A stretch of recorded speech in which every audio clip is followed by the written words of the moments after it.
Ladies and gentlemen, welcome to this afternoon's second and featured game for the National Collegiate Athletic Association Basketball Championship between the Florida State University Seminoles and the UCLA Bruins.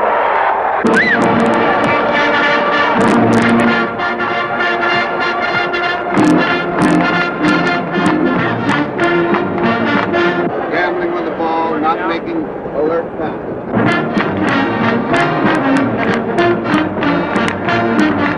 Watch your press. Watch him go into the press out there. Now stay under control. And so it came down to these two teams in the Los Angeles sports arena. But when it started, there were 25 teams from every section of the nation. Teams like North Carolina, and Louisville, and Kansas State, and Penn, and Kentucky, and so on down. Now you can either drop it into him or shoot if Walt falls off you. And they played on campuses all over the country. In New York, in Williamsburg, Virginia, in Knoxville, Tennessee, in Dayton, Ohio, and Provo, Utah, and many other cities across America. Give us a break!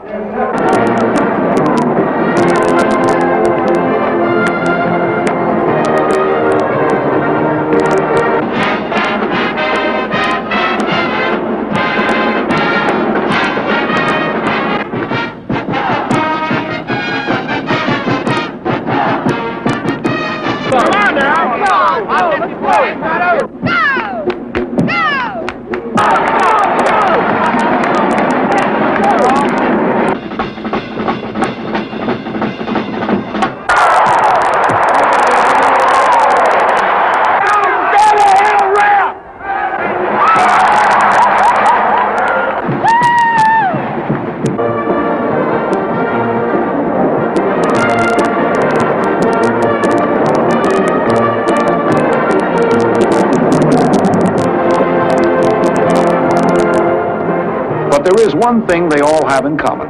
It is the color and the excitement and the suspense that can only take place at a college basketball game. And it all builds to a fever pitch when the national championship is to be finally decided. All right! All right! I love it!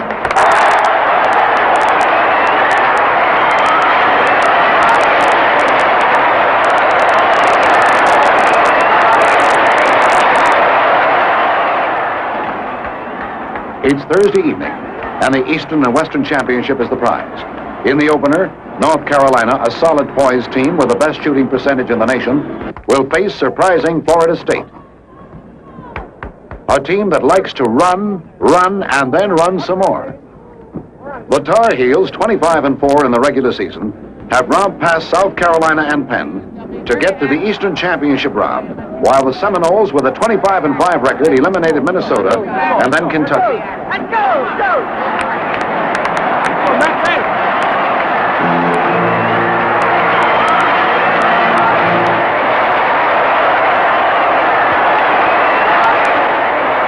North Carolina jumps to a 4-0 lead on baskets by Robert McAdoo, number 35.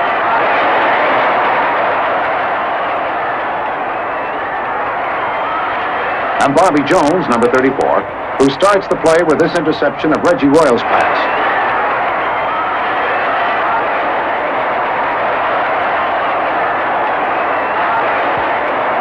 After a number of Tar Heel misses, Jones finds himself with the ball again and puts it in.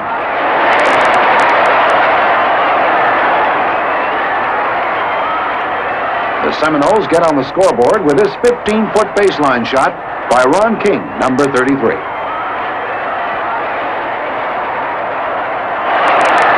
From this point on, it becomes apparent that Florida State is taking control of the play.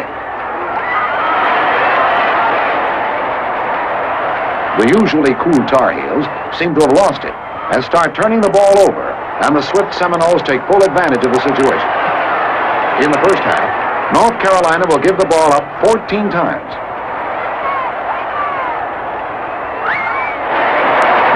North Carolina coach Dean Smith, sensing the problem, tries to calm his team down. Now you got all the tightness out of your system. Now and relax and play like you can. Come on now. We're playing like they wanted to play. Like taking 8 passes. It works, And Carolina, paced by Robert McAdoo's shooting, settles down as both teams begin trading baskets.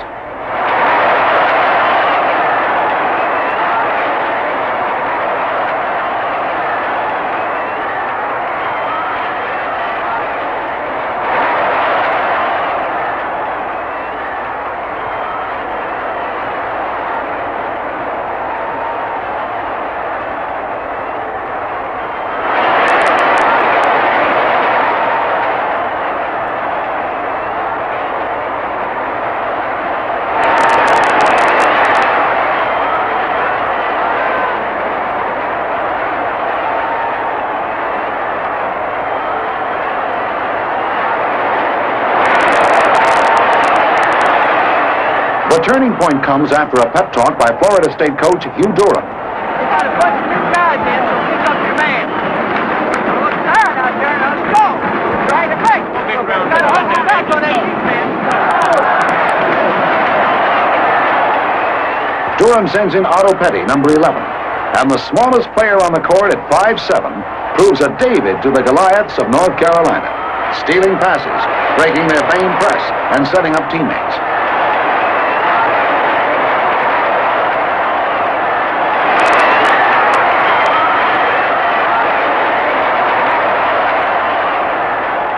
He even ends up doing a little scoring on his own.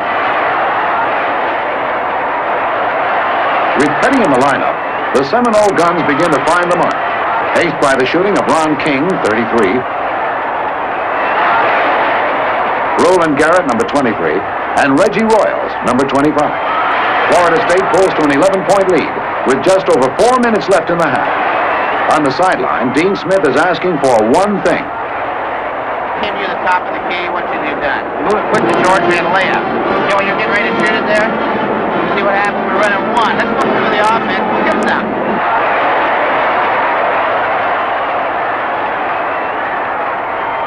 The teams play about even for the rest of the half.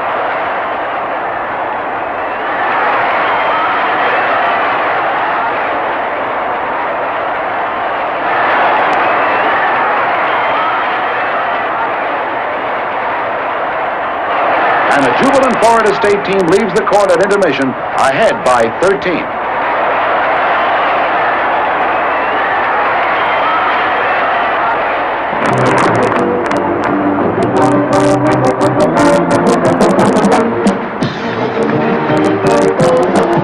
In the second half, things get worse for North Carolina.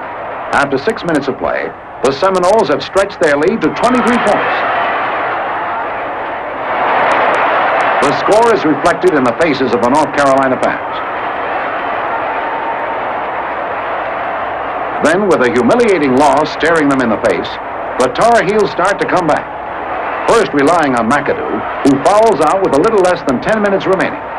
And then on Dennis Wojcik, number 44, who scores 15 of his 20 points in the second half. As North Carolina draws closer, the overflow crowd grows tense, and a worried Hugh Durham begins to contemplate defeat. You're getting too far down the court, so we can't hit you. On the initial pass, keep your wide position on the wing. All right, now look. Out there, Reggie, remember, when Jones gets the ball high, move back in there because he's trying to jump at the back of it. Remember that. On that hand, I was trying to dribble. Don't dribble around out there. I was trying to Well, he can shape up without you dribbling. Okay. Just stay there. Side rebound. I saw you going over there last time. That was good. You had the right idea. Now, watch. Tar Heels continue their surge, and their fans begin to hope.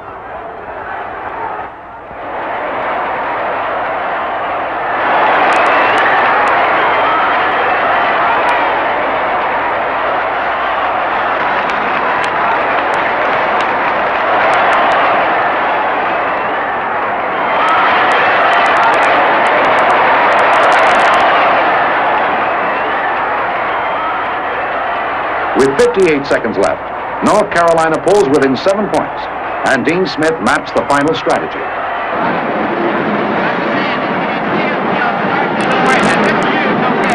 When he's still dribbling, let's jam in, get a dribble used to get out on it. That'd be great.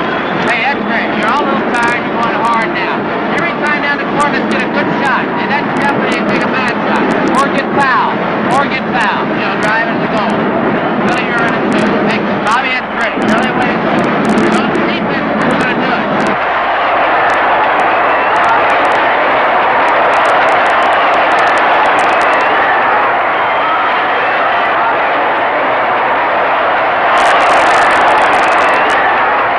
5 seconds left, they close the margin to 3.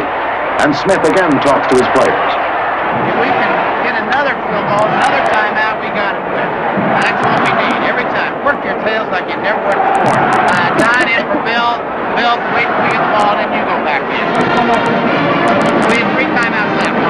Plenty of timeouts. Okay, that's great. We're going to come back. Come on now. Let's come back. Car, George. Get your man. Leave the inbound pass on the little guy. Take your rest.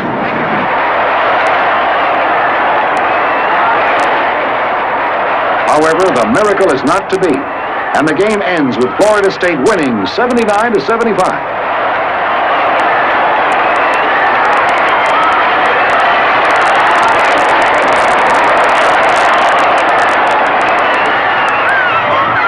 In the midst of all the tumult, it is only fitting that Durham seeks out his little backcourt ace, Otto Petty, and congratulates him for a job well done.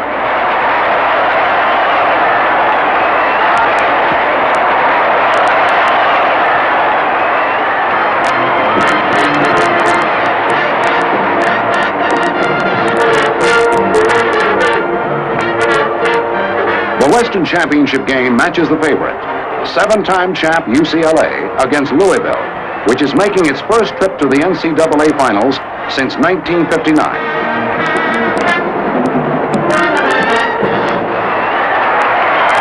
This game will have special significance as Louisville coach Denny Crum was John Wooden's chief assistant at UCLA the last 3 years and played an important role in each of those championship seasons. In fact, the UCLA team that Louisville will face is one that was largely recruited by Crum.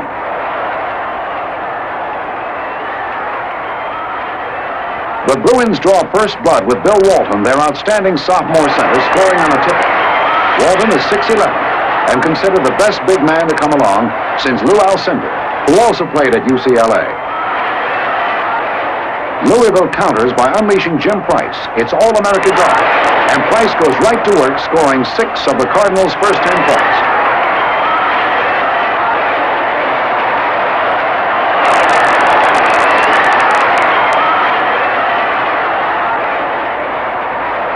Walton, however, is overpowering. In the first half of play, he scores 24 of UCLA's 39 points and pulls down 16 of 30 rebounds.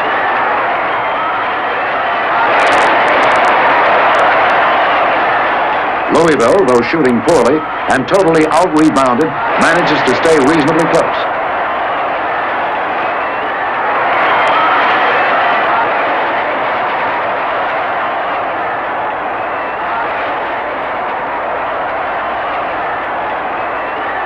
The Bruins, perhaps overconfident, are playing sloppy ball, and Wooden lets them know it in no uncertain terms. Ball away one time after the other. You get a big lead and you keep gambling with the basketball. Absolute silly passage. If we don't get a break down here, we wait and set up. We don't try to force it. And Bill, how many times must I talk to you about throwing that ball down the middle? I had that one, and they just grabbed my elbow. All right, if it's something up they're not calling it, so hang on to it. You can't throw it out safely. Keep the ball. Where's your line?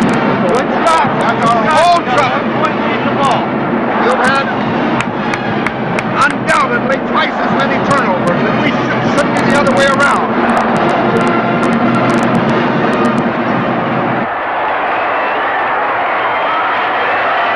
However, the Cardinals, with the help of a strong performance from reserve guard Larry Carter, number 10, refuse to buckle.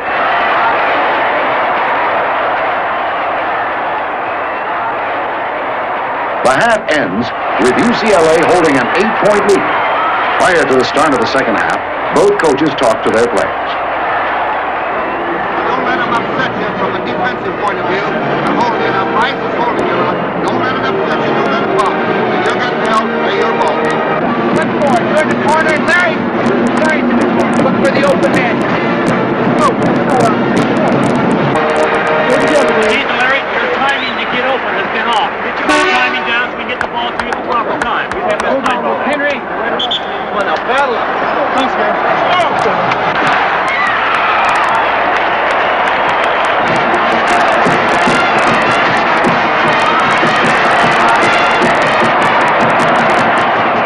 Bruins pick right up again with Walton dominating the boards and triggering fast breaks. Walton, one of 3 sophomore starters, has led UCLA to an undefeated season in such impressive fashion that many are already calling this team the best of UCLA's many great teams. One of them is Louisville coach Denny Crum. And impressive they are, hitting 62% of their shots in the first 14 minutes of the second half and pulling to a 16-point lead despite Louisville's 55% shooting.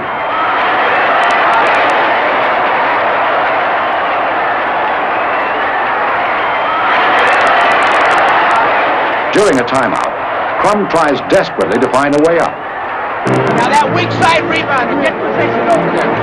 Yeah, turn around with the ball up. Look, turn around and square up. Now, or you can throw it back out and run the double pick. Throw it back out and run the double screen. That means you got to get open, Larry. So run the double pick for the guard cut. All right, let's go. But the Bruins are just too tough.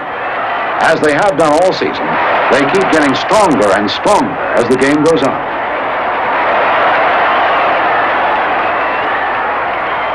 At the final buzzer, the score is 96-77, and the UCLAians and their great coach John Wooden are just 1 game away from their 6th consecutive NCAA title.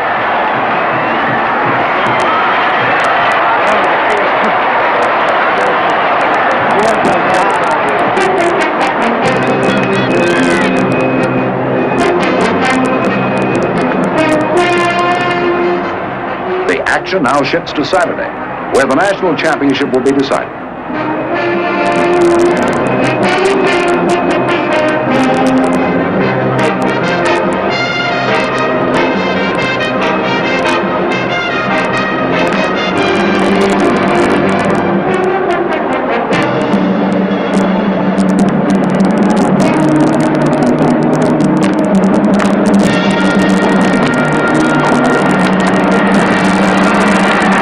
UCLA seeking its 6th straight title, and Florida State, the unlikely challenger, looking for its first.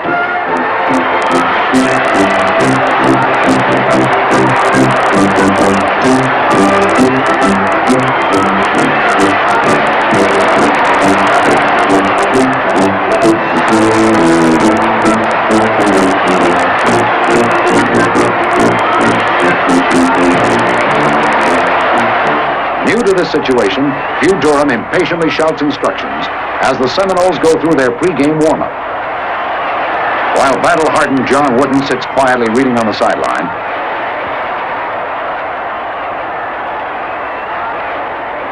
Howard Cosell is on hand and is interviewed by Kurt Gowdy.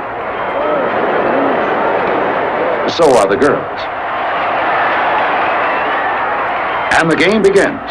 UCLA scores first on a short jump by Henry Bibby, the only senior of the starting five. Again on this shot by Keith Wilkes, and takes a 4-0 lead.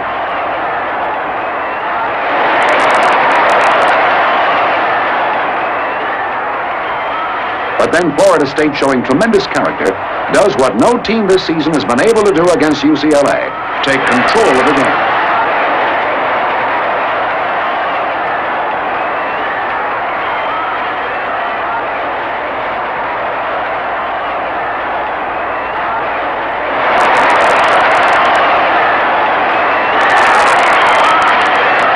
The Seminoles hit 7 of their first 10 shots, pulled to a 21-14 lead.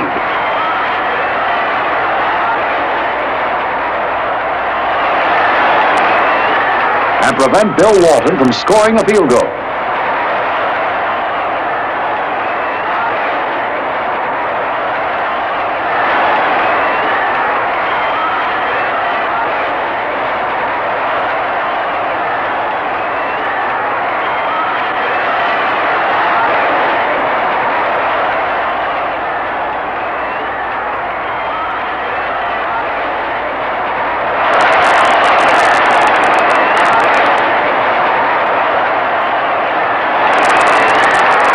However, the sweet smell of success is brief.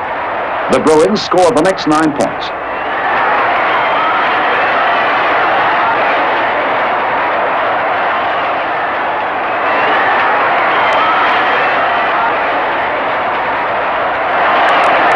Walton ends his drought with a basket to tie the score at 21.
Now UCLA starts to take over. Fleet Tommy Curtis, number 22, is sent in and scores.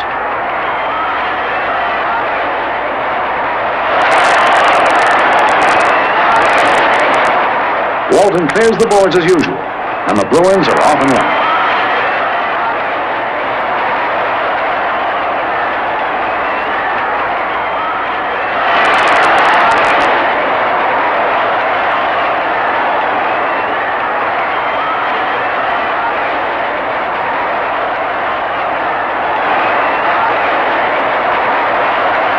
On the sideline, Florida State coach Hugh Durham fears the worst. So does this Seminole cheerleader.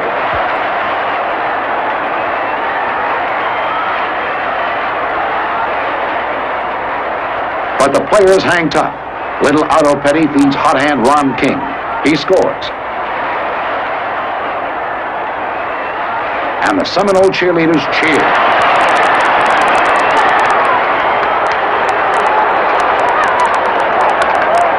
But UCLA is getting a great game from its senior guard, Henry Bibby. Bibby has played on 2 championship teams, and his 16-point first half is helping sew up a third.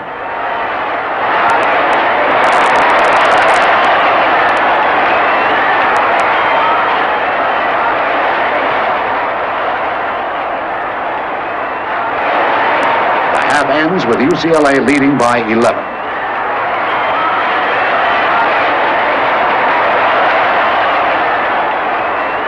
In the second half, UCLA, led by Walton, starts to pull away. But as soon as this happens, Florida State, with Ron King still hot, inches its way back. With 10:47 left, the score is 67-58, UCLA. During the next several minutes, the tension starts to build on the sideline as the teams trade baskets.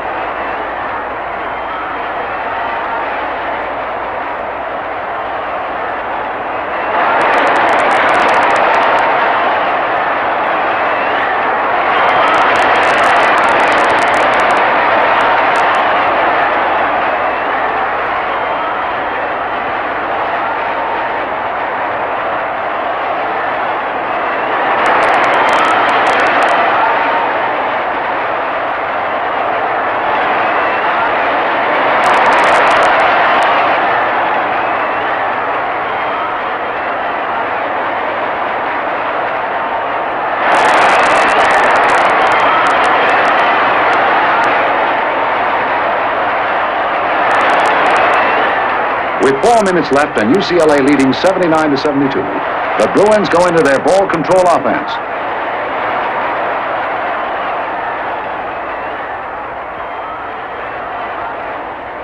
With 1 minute and 53 seconds remaining, they still have the ball. But Ron King ties up Bibby and forces a jump.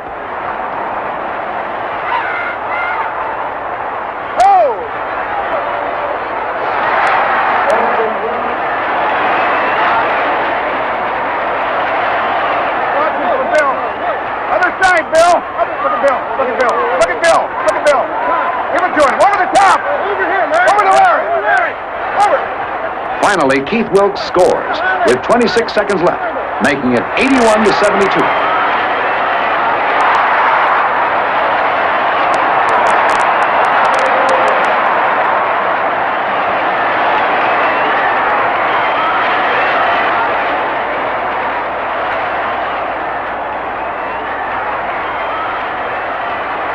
As the final seconds tick away, Ron Harris, in a desperate effort to catch up, scores.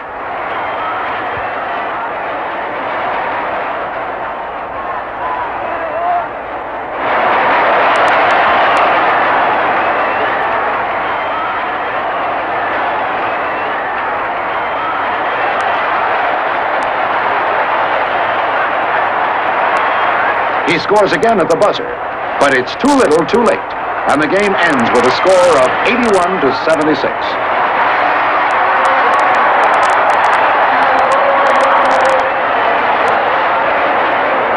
UCLA has won its 6th consecutive NCAA basketball championship, and pandemonium reigns as delirious UCLA players are congratulated by their Florida State rivals as well as their fans.